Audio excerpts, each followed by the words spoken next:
The New York Jets are the worst coached football team in the NFL.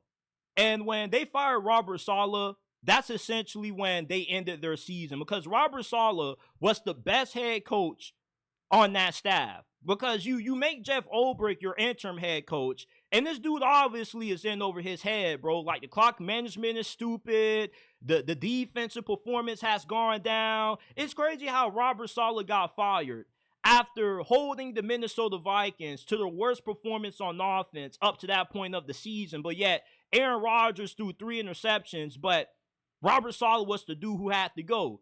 And the Jets haven't won a single game ever since they made the decision to give Robert Saleh the pink slip, and that defense has got worse. You lost to the New England Patriots this week, and they dropped 25 on your head. Like the Steelers offense just was able to do anything they wanted to do against your defense. And you think that Hassan Reddick was going to be the answers to your woes on defense? That was really, really idiotic. And just the fact that recently, not too long ago, a few hours ago, Hassan Reddick went on X and he was taking shots at Bill Belichick, who called out his recent performance. It's just like, bro, the Jets are a shit show. They are a poorly coached team. And 2 examples of being a poorly coached team is, one, you specialize in a particular area of the football as a head coach, and that ends up being the worst side of the ball on your team. Jeff Ulbrich was the defensive coordinator for Robert Saleh before being promoted to interim head coach. So with him having to manage the responsibilities of managing the defense and what comes with the duties of being a head coach, he just hasn't been able to successfully balance both of those, and the defensive play has severely dropped off from what it was when Robert Saleh was on the sideline.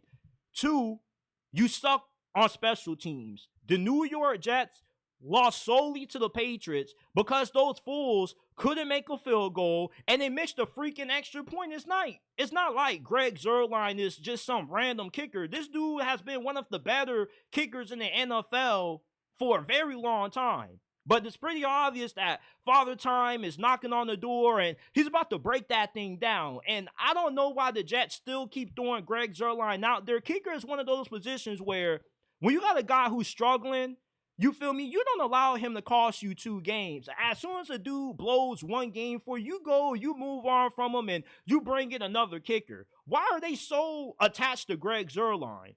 You feel me? And as much as it is easy to crap on Aaron Rodgers, because the dude is responsible for the disaster that the New York Jets are right now. Let's not get it twisted. Yeah, the brother played good against the Patriots. You feel me? He's played mostly good in the majority of the Jets' losses, but I mean, he wanted Robert Saleh fired, and he wanted to get Devontae Adams. This dude has pretty much created the team that he wanted. This is Aaron Rodgers' dream team, and it sucks right now. And what's crazy is that the Jets won more games at this point last season with Zach Wilson than what they are winning right now with Aaron Rodgers.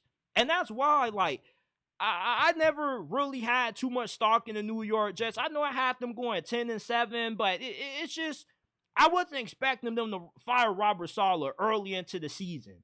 You feel me? If you still have Robert Saleh on the sideline, you probably will be able to turn your season around. But Jeff Ulbrich doesn't know what he's doing as a head coach. And Aaron Rodgers, as good as what the brother is, and even though he isn't what he used to be, the brother still is a top 15, top 13 quarterback in the league. You feel me? But you, as great as what you are, Aaron Rodgers, you can't overcompensate for being a poorly coached team.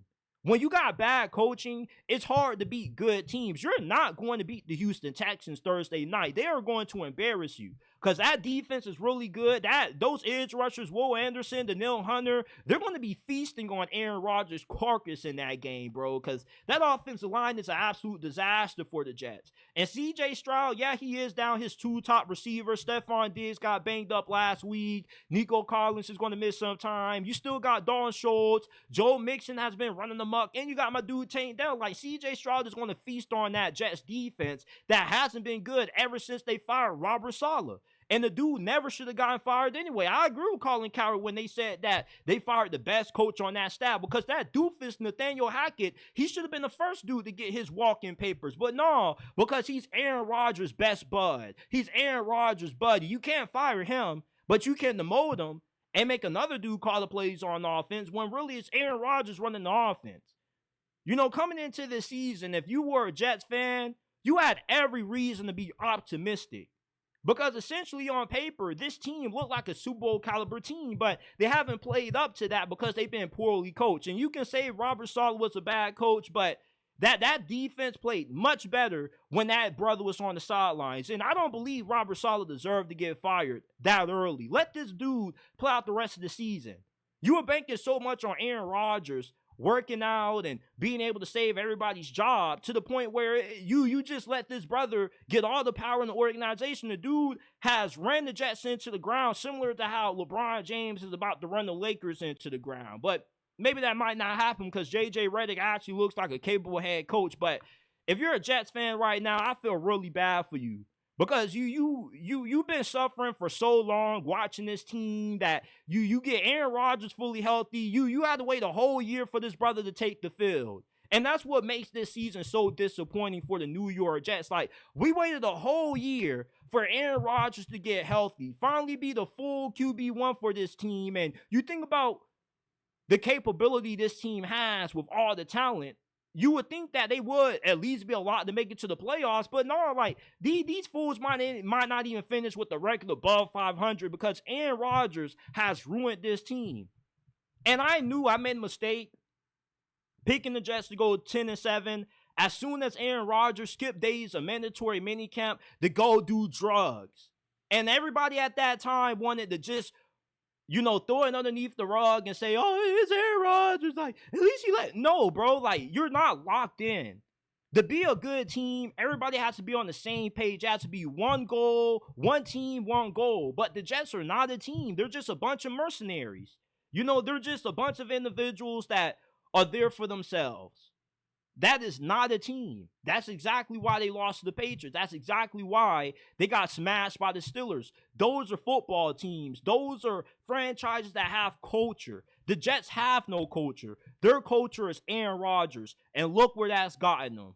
Meanwhile, you look at the Green Bay Packers, they get rid of Aaron Rodgers, and all of a sudden they make it to the playoffs. Jordan Love is balling out, and even with Jordan Love getting banged up, these dudes are still winning with Malik Willis. Isn't that crazy? You get rid of Aaron Rodgers and you're winning with guys like Malik Willis? Yeah, who really was the problem in Green Bay? LaFleur or Aaron Rodgers?